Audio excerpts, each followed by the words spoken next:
এটি কবিতা লৈছোঁ। কবি মামণি ৰয়ছম গোস্বামী।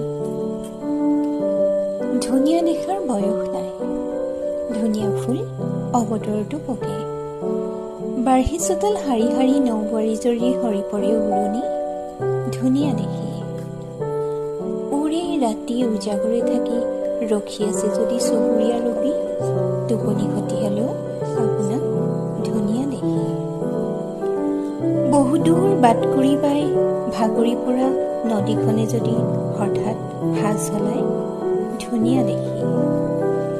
ৰাস্তা পাৰ হ'বলৈ গৈ আগবাটতে ৰৈ পৰা কিশোৰীজনী হলা চাহি, ধুনীয়া দেখি।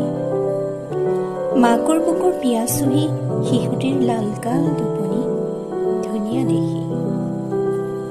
দোকানীয়ে হিচাপ ভুল কৰি বেছিকৈ দিয়া 100 টকীয়াখনি ঘূৰাই দিয়ে যদি আপোনাক, ধুনীয়া দেখি। ঠিকনা ভুল কৰি অহা চিঠিখনক যদি আপুনি সঠিক বাট দেখুৱায়, ধুনীয়া দেখি। ধুনীয়া দেখাৰতো আৰু বয়স নাই।